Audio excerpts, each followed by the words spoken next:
Bon après-midi à tout le monde, bonsoir et soyez les bienvenus à l'étude de la parole de Dieu en cet après-midi. J'espère que vous allez bien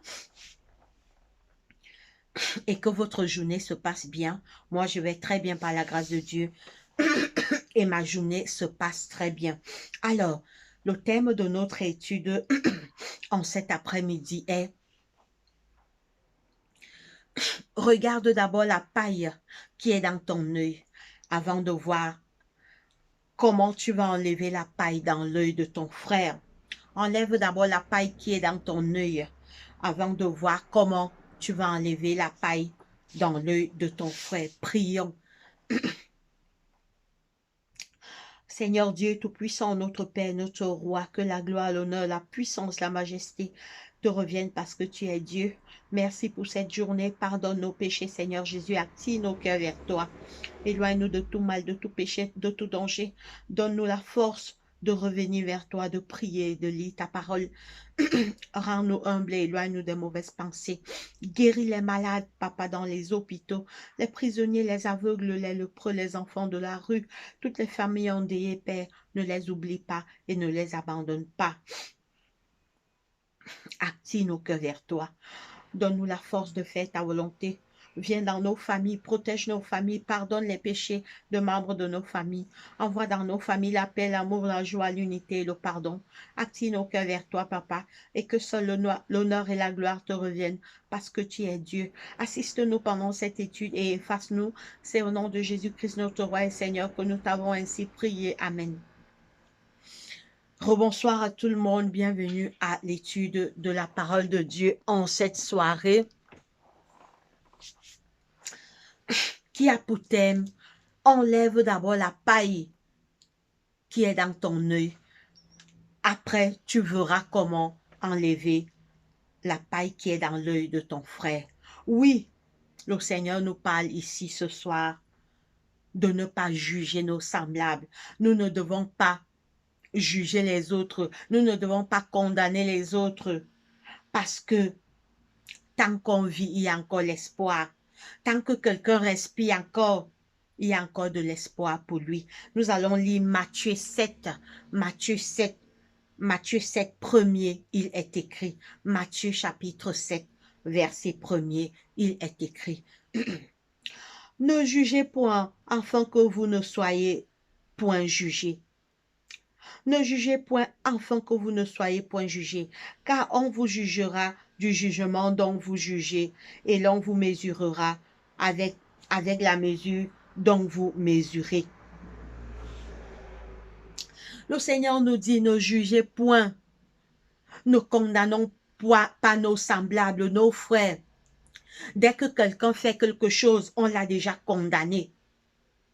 Dès que quelqu'un a péché, on conclut son sort. On dit c'est fini pour lui. C'est un prostitué. C'est une prostituée. Elle ne peut plus changer. Elle est condamnée. Le Seigneur nous dit en cette soirée, ne jugeons pas. Si tu vois ton frère dans le péché, ton frère dans la mauvaise vie, ne le juge pas, mais prie pour lui. Tu ne sais pas, peut-être il peut changer. Peut-être un miracle, le Seigneur peut faire un miracle à travers tes prières. Ne condamnons pas. Ne jugez point, afin que vous ne soyez point jugés, car on vous jugera du jugement dont vous jugez, et l'on vous mesurera avec la mesure dont vous mesurez. La seule personne qui doit nous juger, c'est Dieu, c'est notre Créateur. Nous sommes tous des pécheurs, nous tombons tous, nous sommes tous voués à la tentation. Nous ne devons pas, au contraire, nous devons soutenir nos semblables. Quand nos semblables sont tombés, ne les condamnons pas, ne leur jugeons pas, ne disons pas que ah, celui-là, c'est un soûlard, il boit l'alcool, c'est fini pour lui. Celui-là, c'est un bandit, c'est un jaloux, c'est un rancunier, il ne peut plus changer. Son sort est scellé. Notre rôle n'est pas de juger. Le juge, c'est Dieu. Dieu jugera tout le monde au dernier jour. Ne jugeons pas nos frères. Nous sommes toujours prêts à juger les autres, alors que nous sommes tous des pécheurs. Le Seigneur dit, ne jugez point, afin que vous ne soyez point jugés, car on vous jugera du jugement dont vous jugez, et l'on vous mesurera avec la mesure dont vous mesurez. Mes frères et sœurs, nous sommes tous des pécheurs voués à la tentation. Tu as un ami qui mène une mauvaise vie, prie pour lui. Ne le juge pas. Ne le condamne pas. Nous restons toujours dans Matthieu 7, 2. Matthieu 7, 2 maintenant. Pourquoi vois-tu la paille? Pourquoi vois-tu la paille qui est dans l'œil de ton frère et n'aperçois-tu pas la poutre qui est dans ton œil? Oh! Pourquoi, on va relire, pourquoi vois-tu la paille qui est dans l'œil de ton frère et n'aperçois-tu pas la poutre qui est dans ton œil? Parce que nous sommes tous des pécheurs, on n'est pas à même à juger l'autre. Au lieu de nous juger les uns les autres, prions les uns pour les autres. Toi-même, tu pêches, mais tu laisses ta mauvaise vie, tu pas juger la mauvaise vie de l'autre. Pourquoi vois-tu la paille qui est dans l'œil de ton frère et n'aperçois-tu pas la poutre qui est dans ton œil? Le Seigneur dit que pourquoi tu ne vois pas d'abord la saleté qui est dans ton œil? Du coup, tu laisses ta saleté, tu peux voir la saleté qui est dans l'œil de l'autre. Enlève d'abord la saleté qui est dans ton œil. Après, tu vas aller voir ce qui est dans l'œil de l'autre. En d'autres termes, examinons-nous d'abord nous-mêmes avant de voir comment on va juger l'autre, avant de voir comment on va dire que l'autre c'est un soulard, l'autre c'est un adultère, l'autre c'est un bandit, l'autre c'est un criminel, l'autre c'est fini pour lui, son sort est scellé, il n'a plus d'espoir pour lui. Non!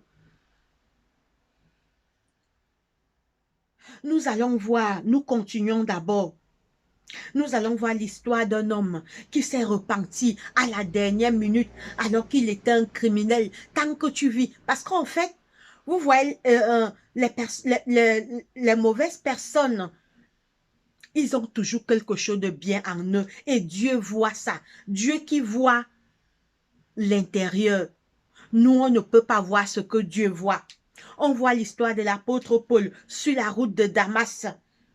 L'apôtre Paul persécutait les chrétiens, mais sur la route de Damas, le Seigneur l'a appelé à la repentance. Nous sommes prêts à condamner nos frères.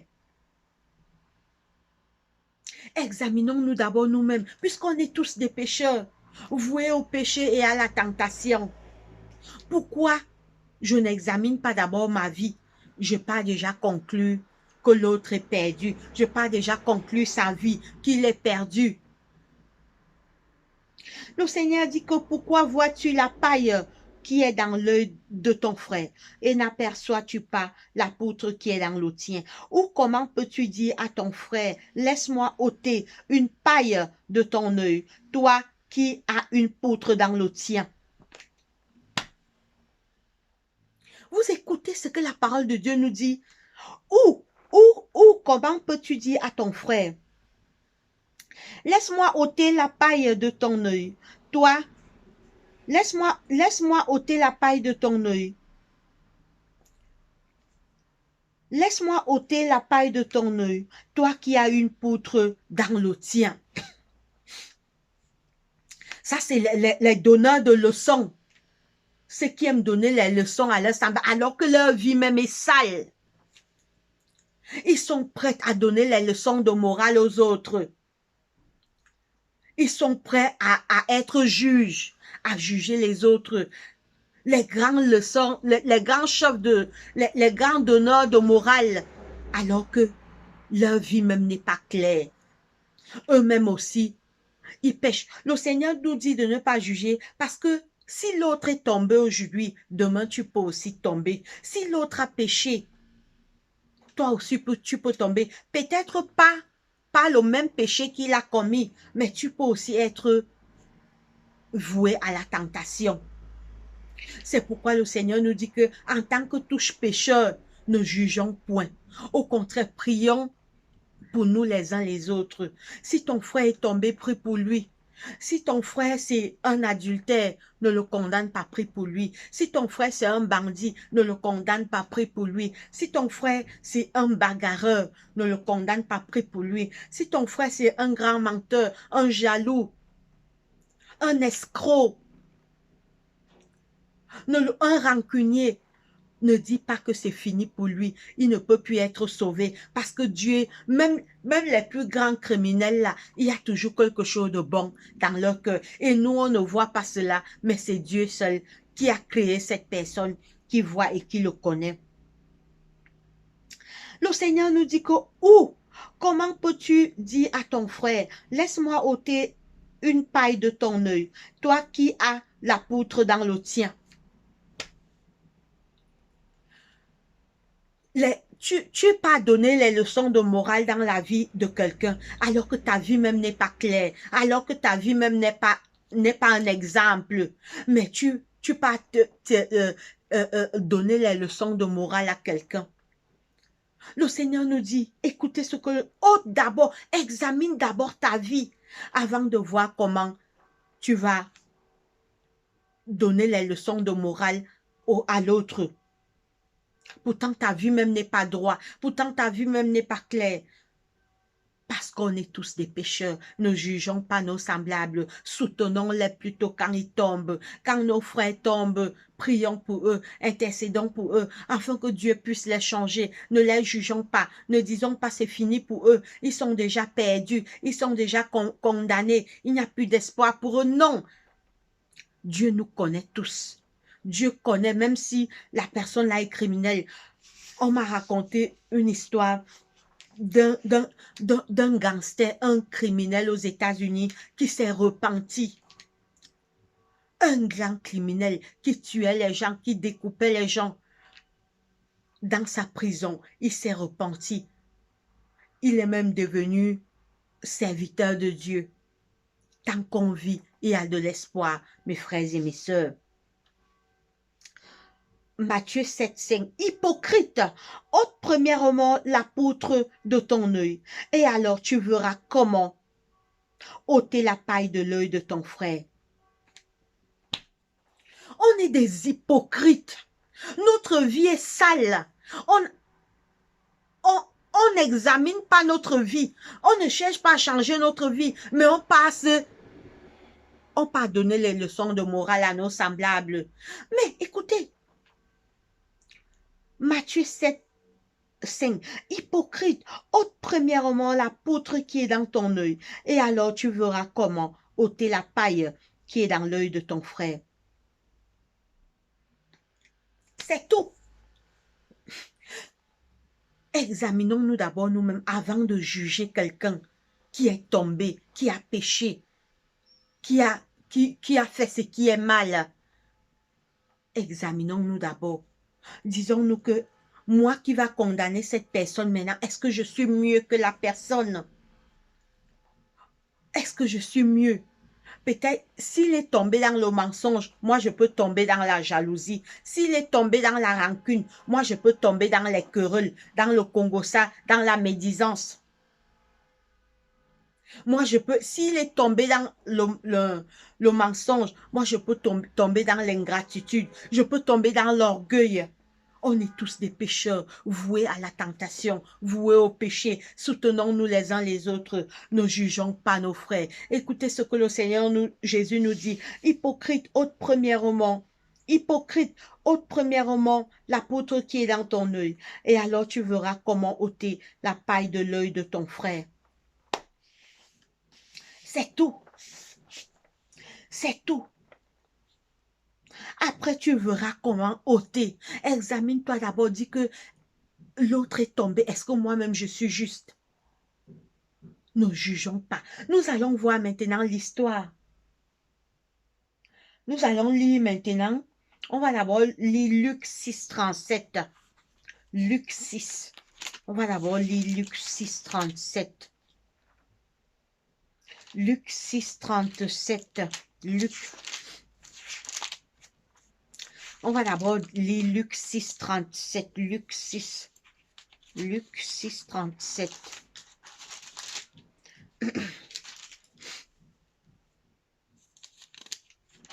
On va d'abord lire Luc 6, 37. Luc 6, 37. Luc 6, 37, il est écrit, Luc 6, 37, ne jugez point et vous ne serez point jugés, ne condamnez point et vous ne serez point condamnés, absorbez et vous serez absous. Donnez et il vous sera donné. Oui, ne jugeons point nos semblables. Ne condamnons point, ne jugez point et vous ne serez point jugés. Ne condamnez point et vous ne serez point condamnés. Oui, mes frères et mes sœurs, ne condamnons point, ne jugeons point nos semblables. Dieu seul sait que même si ils sont pécheurs, même s'ils ont tombé, même s'ils ont fait les mauvaises choses, il y a encore quelque chose de bon en eux que Dieu seul. Nous voyons maintenant l'histoire d'un homme qui s'est repenti à la dernière minute et il sera sauvé au retour de Jésus. Nous allons voir l'histoire du brigand sur la croix. Ils étaient cloués sur la croix. Jésus au milieu, les deux brigands sur la croix. Un s'est repenti. Pourtant, c'était un criminel. Il a fait du mal, mais il y avait quelque chose de bien en lui. Et on va lire maintenant on va lire Luc 23. Pour nous dire que tant qu'on vit, il y a l'espoir. Ne condamnons pas les gens, ne jugeons pas les gens, prions pour eux. Le Seigneur nous dit que prions pour eux. Ne condamnons pas les gens. Mettons-nous toujours à leur place. S'il est tombé, ça peut aussi m'arriver demain. Je peux aussi tomber. On va lire Luc 23, 43.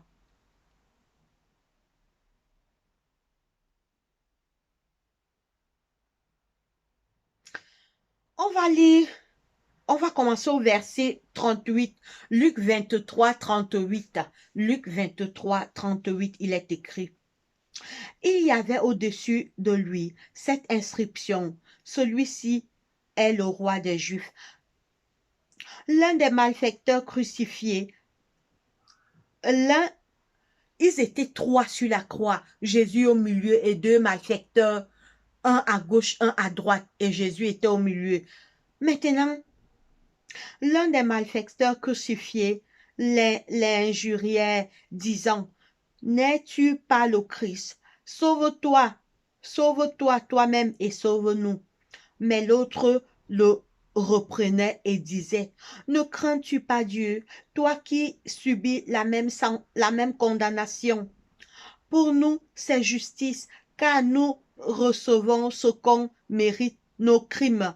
Mais celui-ci n'a rien fait de mal. » Et il dit à Jésus, « Souviens-toi de moi quand tu viendras dans ton règne. » Et mes frères et mes sœurs, deux malfaiteurs sont crucifiés avec Jésus. Un sauve sa tête à la dernière minute. C'est pourquoi on nous dit tout, ne jugez point. Il n'est pas tard tant que tu respires encore. Quelqu'un peut se repentir même à la dernière minute. Écoutez, Jésus est crucifié avec deux brigands sur la croix. Le premier était vraiment mauvais, mais le second, écoutez mes frères et mes sœurs, deux malfaiteurs sont crucifiés avec Jésus sur la croix, mais il y a l'un. Pourtant, tous étaient des criminels, des malfaiteurs, mais un avait quelque chose de bien en lui, malgré il faisait le mal. Il y avait toujours quelque chose de bien en lui, et Jésus savait cela. L'un des malfaiteurs crucifiés l'interrogeait. L'un des malfaiteurs Pardon, excusez-moi, je vais y arriver. L'un des malfaiteurs crucifiés l'injuria, disant, « N'es-tu pas le Christ? Sauve-toi toi-même et sauve-nous. » Mais l'autre le reprenait et disait, « Ne crains-tu pas Dieu, toi qui subis la même condamnation. Pour nous, c'est justice, car nous recevons ce qu'ont mérité nos crimes. Il reconnaît d'abord qu'il est criminel. Il reconnaît que si il est crucifié dans cette croix, c'est parce qu'il a commis des crimes. Il reconnaît, mes frères et sœurs, quelque chose de bien va sortir en cet homme. Quelque chose de bien va sortir en ce malfaiteur crucifié sur la croix avec Jésus. Quelque chose de bien. Ne condamnons pas nos semblables. Ne condamnons pas nos prochains. Il y a toujours quelque chose de bien, même si quelqu'un est bandit, même s'il est agresseur, même s'il est jaloux, même si c'est un menteur, même si c'est un rancunier. Prions pour lui. Dieu peut toucher son cœur, il peut changer. Il y a toujours quelque chose de bien en eux, mais on est toujours prêt à condamner, à, à condamner nos frères. Voilà quelqu'un, un criminel qui se repent et quand Jésus viendra, cet homme sera sauvé. Écoutez ce qu'il dit à Jésus. Il reproche d'abord son collègue malfaiteur. Écoutez, il dit à son collègue au verset 41, pour nous, c'est justice, car nous recevons ce qu'ont mérité nos crimes. Mais celui-ci n'a rien fait de mal. Il dit qu'il reconnaît d'abord Jésus comme sauveur, comme fils de Dieu. Il dit, celui-ci n'a rien fait de mal. Pour nous, c'est normal. On reçoit cette sentence parce qu'on paye de nos crimes. Mais pour Jésus, Jésus n'a rien fait. Oui, ce brigand sur la croix nous montre que même à la dernière minute, quelqu'un peut se repentir. Même à la dernière minute, quelqu'un peut changer malgré qu'il a commis les crimes, malgré qu'il a commis le mal. À la dernière minute, quelqu'un peut se repentir. Pour nous, c'est justice, car nous recevons ce qu'ont mérité nos crimes. Mais celui-ci n'a rien fait de mal. Et il dit, et il dit à Jésus, souviens-toi de moi quand tu viendras dans ton règne. Jésus lui répondit, je te le dis en vérité, aujourd'hui tu seras avec moi dans le paradis. Mes frères et mes sœurs, le brigand sur la croix sauve sa tête à la dernière minute. Quelle histoire! Le brigand sur la croix, il a passé toute sa vie à faire des crimes. Et sa repentance était sincère. Parce que si sa repentance n'était pas sincère, Jésus n'allait pas accepter son pardon. Oui, en réalité, ça ne veut pas dire que le même jour-là, il est parti au ciel. Non, c'est juste que son nom a été écrit dans le livre de vie et il ressuscitera quand Jésus reviendra. Ce brigand sur la croix sera sauvé parce qu'il s'est converti. Il a dit à Jésus, souviens-toi de moi quand tu vas revenir, Seigneur. Souviens-toi de moi. C'est vrai, j'étais un bandit, j'étais un criminel, mais souviens-toi de moi. Par contre, son collègue malfaiteur, au contraire, lui, il se moquait de Jésus. Il y a toujours quelque chose de bien dans des personnes. Ne condamnons pas nos semblables. Ne soyons pas pressés pour condamner. Ne soyons pas pressés pour juger. Prions pour nos familles qui nous ont fait du mal. Prions pour nos frères, pour nos sœurs, pour nos amis et connaissances, pour nos parents qui nous font du tort. Intercédons pour eux. Mettons-nous en genoux et prions pour eux. Dieu peut les changer. Il y a sûrement quelque chose de bon encore dans leur cœur, mes frères et mes sœurs. Ne soyons pas prêts à condamner nos semblables. Regardez le brigand sur la croix. Il sauve son âme à la dernière minute. Qui aurait cru que quelqu'un qui était cru... Il n'a même jamais rencontré Jésus. Il n'avait jamais fait la connaissance de Jésus. Mais le brigand sur la croix sauve son âme à la dernière minute et il sera au ciel. Il ressuscitera. Certes, ce jour, il n'est pas directement monté au ciel avec Jésus, mais il ressuscitera au matin de la résurrection. Il sera sauvé.